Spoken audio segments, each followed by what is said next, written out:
Hi guys, I'm John Carrick, author of Legacy of a Mad Scientist and The Legend of Ashley Fox. Today we have 100 Bullets 57 and the end of the World Fantasy Tarot deck. The Fool, the Clown, the Jester, the biggest sucker of them all.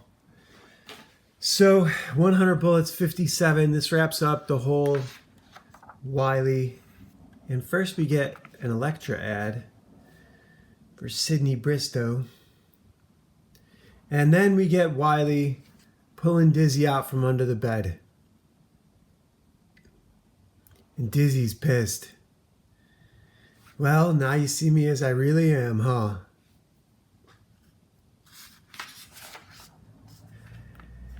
And then Shepard, he has still tied up, who's wondering why he hasn't killed him yet. Wylie has finally remembered everything that happened. It took all these chaotic events to release all his memories, but going through those chaotic events without knowing everything is kind of a little bit dangerous. So Wylie's this, and you know what else I realized? This absolutely is a telenovela. That's what this story is. It is a Spanish soap opera. From the way all this happens.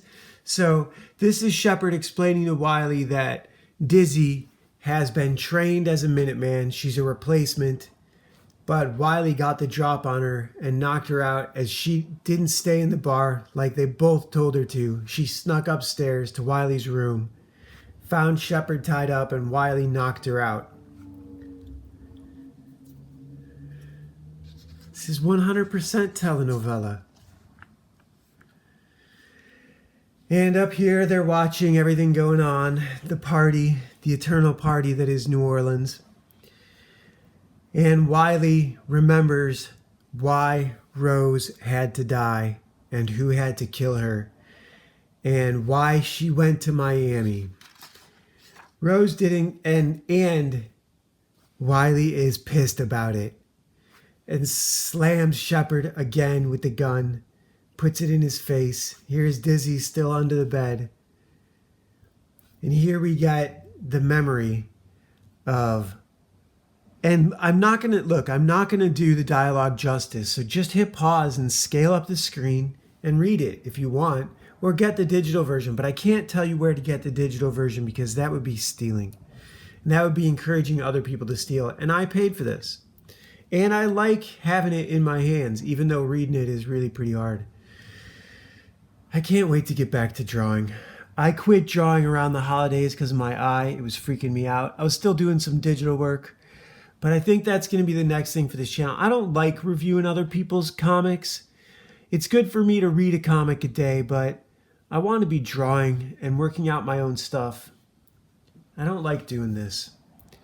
It hasn't been positive for me as a person. I talk too much shit. So... Wylie is in the car with Shepard. Shepard is explaining, look, you got to do it. It's got to be you. And here they're going back and forth about, you know why it had to be you. Just hurry up and get it over with.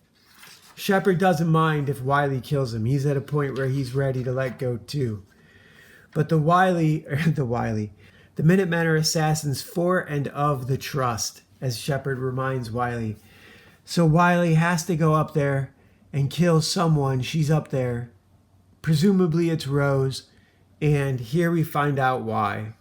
Because when she went to Miami, it wasn't a fool around. She was making a move on the House of Medici. So presumably she went down there to hire assassins to kill Benito or Augustus Medici. And or she was trying to align herself with them to kill her father, which is more likely. And they found out about it, and they sent Wylie up to deal with it because Wylie was in love with her, and Shepard couldn't send someone else because Wylie would have never forgiven him. And if Wylie didn't do the job, he would have had to send someone else. So Wylie is now going upstairs to deal with Rose Madrid, who betrayed her family and the trust. And here they're dealing with the aftermath of it when Wylie finally remembered what happened. And Dizzy is watching all of this from under the bed. It even looks like the same room, but that would be a little bit too much. And here, Wylie doesn't tell Rose. He tells Rose that they're going to run away together. Fuck the trust. Fuck the Minutemen. Forget all them. They're going to have kids. He's going to take care of her. They'll grow old together. And won't it be great? Get your stuff together. We got to go.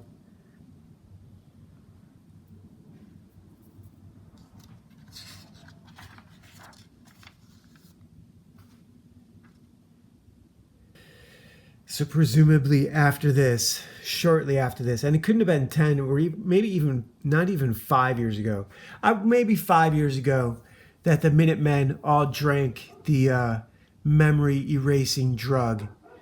And then because Wylie had a life, went to prison, and got out and had a life again. So it must have been a while. It couldn't have been just a year. He probably did more than that in prison.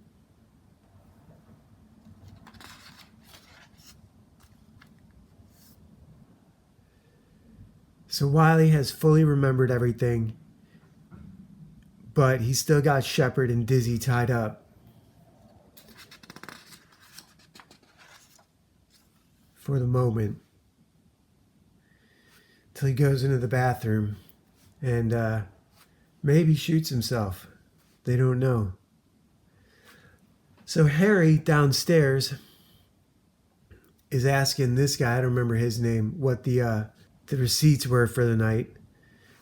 And Wylie comes in. So Wylie obviously is not dead. He did not shoot himself.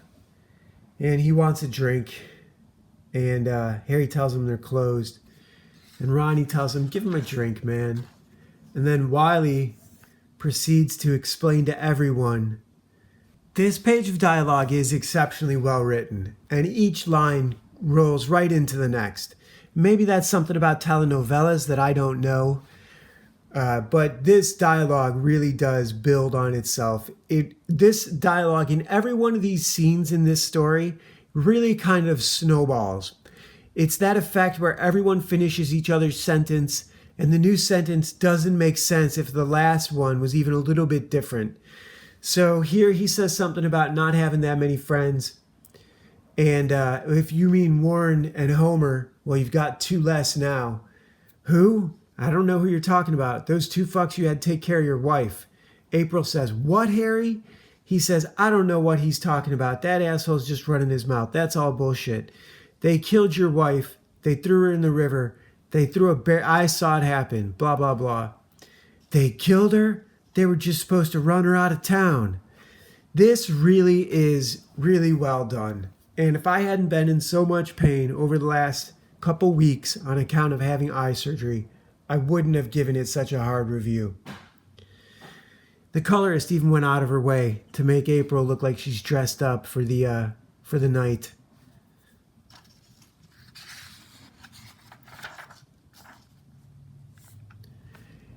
And here we get a great shot where Harry is maybe even having a heart attack. They killed her? Oh my God.